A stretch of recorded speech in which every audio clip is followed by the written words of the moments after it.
Assalamu alaikum everyone. I'm Sawar Mahdi and today we're again welcoming you in our another problem solving class. So আজকে আমরা করব আরো একটা new problem and এটাও অনেক interesting একটা problem. I think you all will enjoy this very much. So let's get started. So now you can see on the board I have to take a pen first. So এখন আমরা ফার্স্টে কোশ্চেনটা পড়ি কি লেখা আছে নিলয়ের 10 ইনিংসে রানের গড় 45.5 ওকে সো এটা একটু ক্রিকেট খেলার বেসড এনিওয়ে 11তম ইনিংসে কত রান করে আউট হলে সব ইনিংস মিলিয়ে তার রানের গড় হবে 50 সো এটা হলো আমাদের কোশ্চেনে বলেছে যে নিলয় 10টা ইনিংসের রানের গড় তার গড় হলো কত 45.5 ওকে সো এটাকে আমরা কিভাবে লিখতে পারি লেটস রাইট হিয়ার আমরা রানের গড়টা দেওয়া আছে এবং তার লেখা আছে কতগুলো ইনিংস খেলেছে সো আমাদের কিন্তু অ্যাভারেজের একটা ফর্মুলা আছে সেই ফর্মুলা ইউজ করে আমরা লিখতে পারি যে সে টোটালে 10টা ইনিংসে কতগুলো রান করেছে এটা কিন্তু আমরা বের করতে পারি ওকে সো সেটা হবে আমাদের কত এখানে সেটা আমরা ফার্স্ট অফ অল আমরা কিন্তু জানি না যে সে 10টা ইনিংসে কতগুলো রান করেছে সেটাকে একটা ভ্যারিয়েবল বা চলক হিসাবে ধরে নিই এটা হলো এ ওকে দেন এটার সাথে কি আছে ডিভাইড হবে কি সে কতগুলো ম্যাচ খেলেছে সে ম্যাচ খেলেছে 10টা অ্যান্ড এইটা দেয়া আছে আমাদের 45.5 ওকে সো এখন এখান থেকে আমরা এর ভ্যালুটা ইজিলি বের করে ফেলতে পারি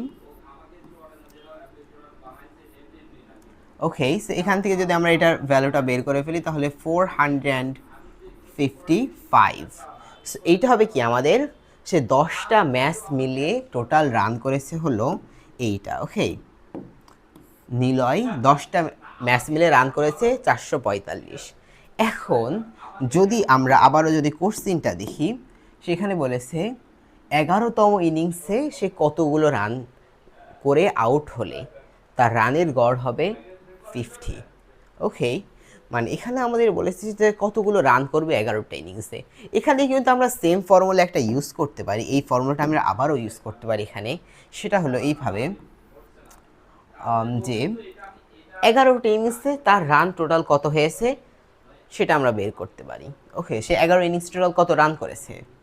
সে 11 এটাকে আমরা ধরে নিই সে আমরা তো জানি না এখন সে এক্স্যাক্টলি সে কতগুলো রান করেছে এটাকে এখন আমরা একটা ভ্যারিয়েবল ধরে নিব যেটা হবে বি ওকে দেন সে খেলেছে 11টা ইনিংস ওকে অ্যান্ড দেন এটা ছিল কত অ্যাভারেজ ছিল কত এই যে 50 এখানে আছে 50 ওকে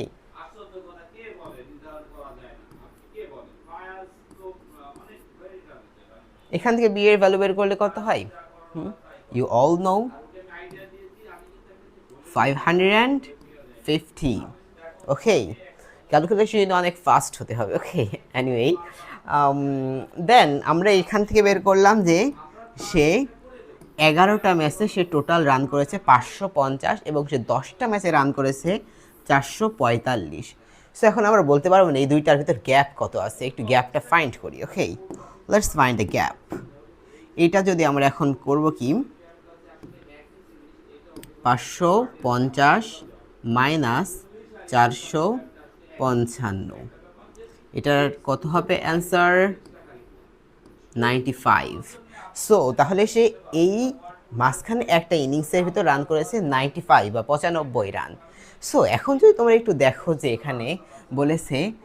11তম ইনিংসে কত রান করে আউট হলে মানে 11তম ইনিংসে অলরেডি রান করে আউট হয়ে গেছে দেন তার অ্যাভারেজ এসে 50 সেটা আমরা অলরেডি বের করে ফেলেছি সো দ্যাট মিনস আমাদের হলো এইটাই actually answer and say actually 95 run করে আউট হয়েছিল সো এটাকেই তোমরা এইভাবে অ্যান্সার লিখে দিবে সো এটা কিন্তু অনেক ইজি একটা ম্যাথ ছিল জাস্ট একটু কনফিউশন ছিল অ্যান্ড জাস্ট একটু ভালো করে পড়লে বুঝতে পারলে this will be very clear so anyway that's all for today I will see you in the next video আল্লাহ হাফেজ